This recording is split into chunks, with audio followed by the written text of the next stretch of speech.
Hi everyone, I'm Maya Vander, and today I'm going to talk about buying a place. What do you need to know as a consumer when you buy a property?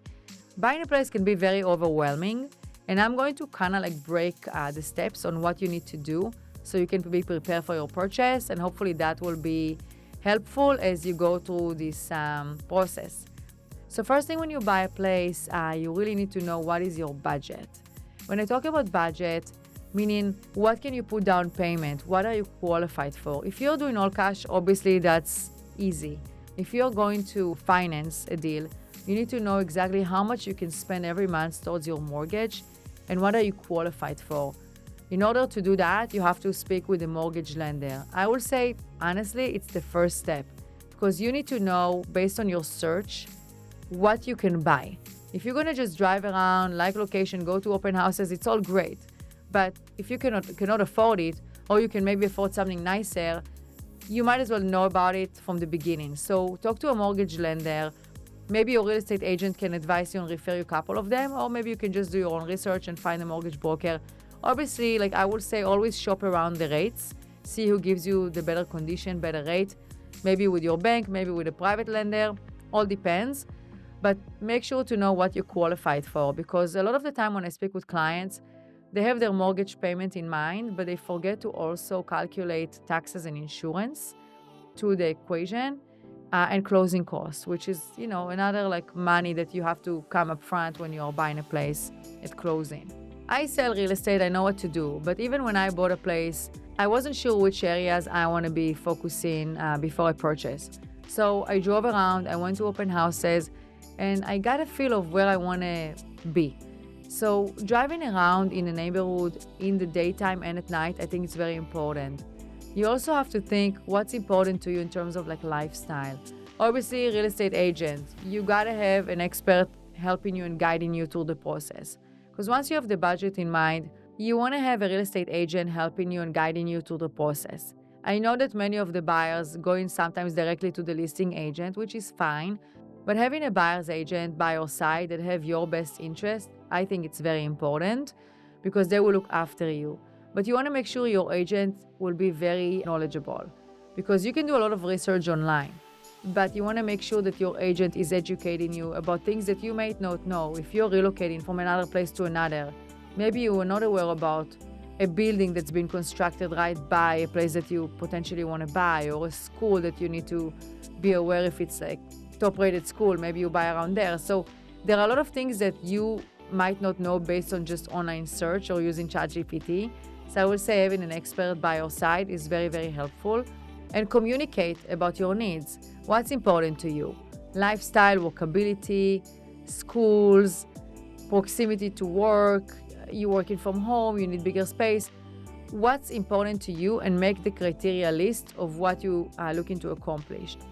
I always tell buyers you have to compromise either on the budget or on the location. Unless you can have both, that's amazing. That's the best case scenario. But if your budget is less, you have to compromise on location sometimes, or vice versa. So always know what's important to you and what you absolutely need to get on your purchase.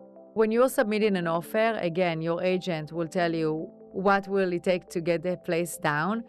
I know that a lot of buyers want to negotiate the price down, which is totally normal. But also make sure you're not competing with other people. Look at real estate as a long-term investment. Another thing I also want to empathize with my clients that a lot of the time they buy a place and they want to sell in 2 years. Most of the cases in real estate, if you're going to sell it that quickly, unless there is a crisis like the pandemic, which people make so much money, in 2 years, you might actually lose money because when you buy, you have closing costs. When you sell, you have closing costs, including agent fee. So think about that. Even if your property appreciated, let's just say by $100,000, and you have to sell it and pay your agent's commission $50,000 or $60,000, and then you have the title and escrow fees, then you either breaking even or losing money.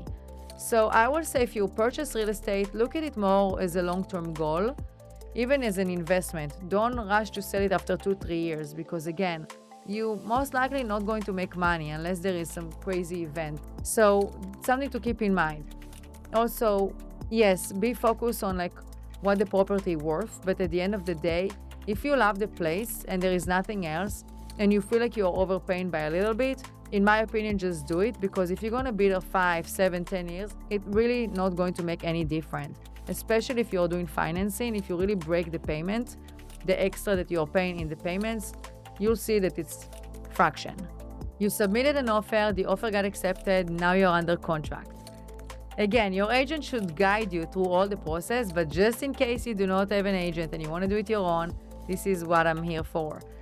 Your offer was accepted. Inspections. You always want to do an inspection to the place. If you're buying a single family home, depending on the location and where you are, most of the time we do general inspection that will check the electrical, the plumbing, the roof, the foundation, just general condition of the property, appliances. You will probably want to do a termite inspection, depending again on the location, to make sure there are no termites. And even if there are termites, it's not a big deal. You either do a local treatment or you can tent the house and then you get a peace of mind for at least should be 5 years. If you're in areas like Florida, obviously mold inspection, unless it's new construction, most of the time new construction will not have an issue. That said, if you're a very cautious person, do mold inspection. If you want to go more in depth, you can do radon gas inspection. You can do a separate roof inspection. If there is a pool, you want to do pool inspection. If there is a septic tank, you want to do a septic tank inspection. Because let's say septic tank, if it's bad, it can cost you between $8,000 to $10,000 to replace. Those are all for single family home. If you are buying condo, it's more straightforward. The general inspection is mostly more than enough. You got the inspection report. Usually, I always recommend the buyers to be in the inspection, at least at the end of the inspection, and hear the bullet points from the inspector. Because a lot of the time, if you get the report, the house looks like it's about to collapse, and it's not. It's just that the inspector need to cover, basically, I hate to say it, but his own ass. So they put everything in the report and make the house look like it's literally like in such a bad shape. But please pay attention to the bullet points. What's really important? If it's a little missing outlet, it's not a big deal. It's any job that handyman can fix. If it's obviously a leak from the roof, it's a different issue. So once you have the inspection report, I'm in Florida, also in California, we had as-is contract. So technically, seller does not have to give you any credit. That said, everybody always negotiating credit. So you can ask your agent to either get the seller to repair those items that bothers you, or you can ask for a credit. The seller can either say, sure, I'll do A, B, and C, or the seller can say, nope, I give you a good price, you're on your own, and it's up to you if you want to back out of the deal, or you are like, okay, to move forward. If you're doing financing, you're most likely going to have an appraisal. Here is the thing with appraisals. You can get 10 appraisals to a property, and they're all going to measure the house differently, and they're all going to give you a different value. So hopefully when you get your place appraised, you're going to have no issue. But if you do have an issue, you can either dispute the appraisal, which a lot of the time the lenders don't care, or you can switch lender, or you can maybe negotiate the price with the seller. So it really depends what it comes down to. A lot of the time also when appraisal is done, they send people that not necessarily know the areas. I mean, I hate to say it, but they are all over the place. So maybe the appraiser that comes to check your property doesn't live in the area, so it's very hard for them to just comp based on the MLS. So that's unfortunately the issue. But I will say, again, if it appraised for less, there are solutions, either negotiating price or switching lender, or if you have the cash, you can come with more cash to complete the transaction.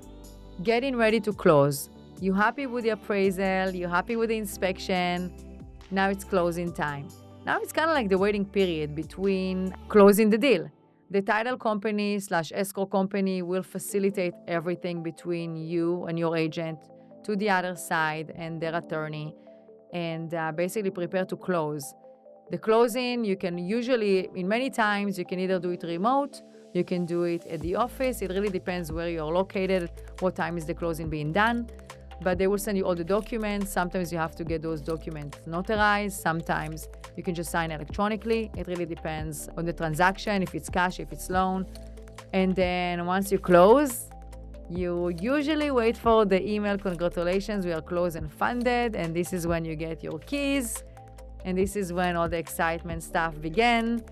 And let me tell you, every time I close a deal, my buyers are calling me even a month later about a gate, about a fence, about a TV, about things that can, go wrong with the property. Welcome to house home ownership. I purchased my place. A year later, the dishwasher broke. We had a leak in the roof. I had termites with inspections. So there is never a guarantee. But I will say, make it fun, make it your own, and enjoy the ride. So I hope you enjoy this guide for a buyer. Again, it can be very overwhelming, but at the end of the day, you have an agent that can be right by your side to help you through the process. If you're looking to buy or sell here in Miami, I'm happy to help. Please send me an email. If you want more tips about buying a place, just send me a comment below, buy, and I'm happy to provide them. And I'm going to include my emails in the description. Make sure to like, to subscribe. Till next time.